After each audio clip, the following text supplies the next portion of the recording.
बिस्मिल्लाहिर्रहमानिर्रहीम। अस्सलाम वालेकुम। आपने देखा होगा कि हजारों लोग बकरा ईद पर कुर्बानी करते हैं। ये सवाल आप लोगों के जहन में भी आया होगा कि लोग ईद पर कुर्बानी क्यों करते हैं और किस वजह से करते हैं। तो चलिए आज आपको बताते हैं कि इसके पीछे की कहानी क्या है। हजारों सालों की बात है। इब्राहिम अलैहिस्सलाम अल्लाह के नबी और पैगंबर थे। एक दिन जब इब्राहिम अलैहिस्सलाम सो रहे थे तो इन्होंने एक ख्वाब देखा जिसमें अल्लाह ताला ने इब्राहिम अलैहिस्सलाम से फरमाया कि इब्राहिम, आपके नजदीक जो सबसे प्यारी और महबूब चीज हो आप उसे अल्लाह की राह में कुर्बान कर दीजिएगा।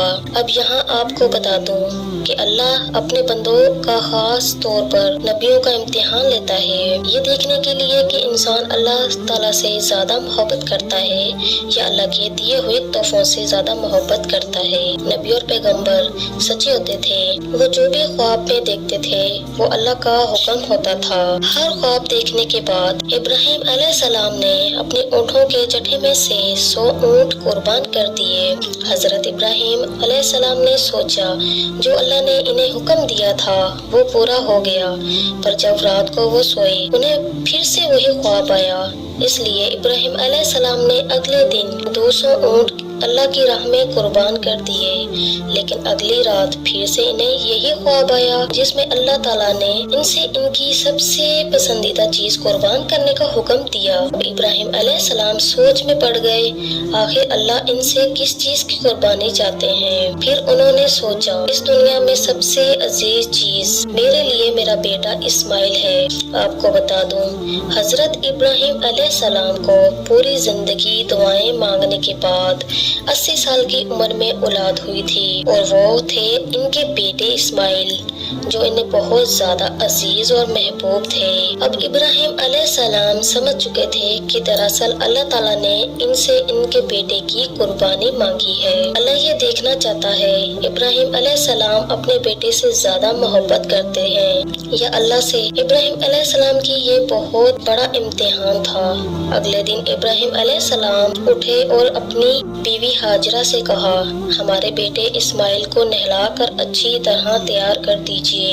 इब्राहिम अलैहिस्सलाम की बीवी हाजरा ने अपने बेटे को बहुत अच्छे से नहलाकर खुशबू लगाकर तैयार किया और इब्राहिम अलैहिस्सलाम अपने बेटे को लेकर एक पहाड़ की तरफ रवाना हो गए। इब्राहिम अलैहिस्सलाम ये तकलीफ बड़ा फैसला कर चुके थे कि वो अपने बेटे की कुर्बानी देंगे, तो शैतान को कैसे मंजूर होता कि कोई अल्लाह की अताअत करे। तो शैतान भी अपने काम पर लग गया तो सीधा इब्राहिम अलैहिस्सलाम की बीवी हाजरा के पास एक बुजुर्ग की शक्ल में गया और उनसे कहा, इब्राहिम तुम्हारे बेटे को किसी दावत पे नहीं बल्कि उसे कुर्बान करने के लिए लेकर गए हैं। ये सुनकर हजरत हाजरा बहुत हैरान हुई। वो समझ गई ये जरूर अल्लाह का हुक्म होगा। अगर अल्लाह ने इब्राहिम को ऐसा करने का हुक्म दिया है तो ये मेरी खुशकिस्मती है। तो मेरा एक बेटा है, अगर मेरे इस्माइल जैसे 1000 बेटे भी होते तो मैं खुशी खुशी इन्हें अल्लाह की राह में कुर्बान कर देती। सोचिए कि एक माँ के लिए ये कहना कितनी बड़ी बात है। जब शैतान हजरत हाजरा को भड़काने में नाकाम हो गया, सीधे इसके बेटे इस्माइल अलैहिस्सलाम के पास गया और कहने लगा, तुम्हारे बाबा तुम्हें किसी दावत में नहीं बल्कि तुम्हें मारने के लिए लेकर जा रहे हैं। जवाब में हजरत इस्माइल अलैहिस्सलाम ने कहा, अगर ये अल्लाह का हुक्म है तो मेरे लिए इससे बड़ी क्या खुश नसीबी की बात है कि मैं अल्लाह की राह में कुर्बान हो रहा हूँ। 13 साल के बच्चे में इतनी समझ और बहादुरी होना कितनी बड़ी बात है। यहाँ भी जब शैतान नाकाम हो गया तो वो इब्राहिम अलैहिस्सलाम के पास गया और भड़काने की कोशिश करने लगा कि तुम्हें ये बेटा इतनी मिन्नतों से मिला है, अगर तुमने ऐसे कुर्बान कर दिया तो बुढ़ापे में तुम्हारा सहारा कौन बनेगा। और अगर अल्लाह ने ये कुर्बानी भी कबूल नहीं की तो तुम्हारा कितना बड़ा नुकसान हो जाएगा। ऐसा मत करो। शैतान हर तरह से इन्हें बार बार भड़काने की कोशिश करता रहा। हजरत इब्राहिम अलैहिस्सलाम को पत्थर मारे।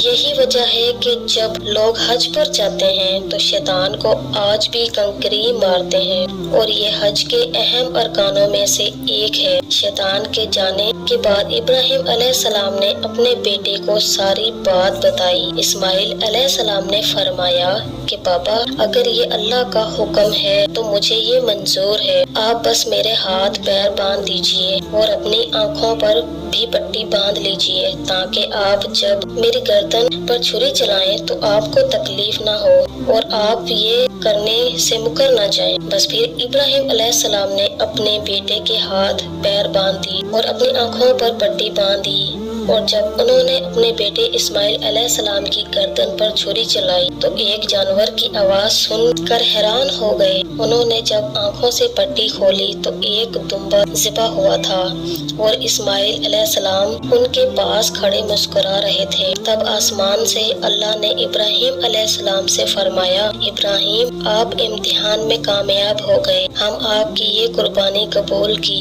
आपका ये इम्तिहान क़यामत तक याद रखा जाएगा और आपकी सुन्नत को ईमान वाले लोग हर साल याद रखेंगे और हर साल अल्लाह की राह में कुर्बानी पेश करेंगे। इब्राहिम अलैहिस्सलाम की इस सुन्नत को अल्लाह ने आने वाली नस्लों के लिए इबरत बनाया। इसीलिए मुसलमान हर साल हज के मौके पर कुर्बानी करते हैं। बकरा ईद पर जो भी हलाल जानवर कुर्बान होते हैं उनके गोश्त को 3 हिस्सों में तकसीम किया जाता है। पहला हिस्सा गरीबों और मिस्कीनों में बांटा जाता है, दूसरा हिस्सा रिश्तेदारों में दिया जाता है, तीसरा हिस्सा अपने घर में रखा जाता है।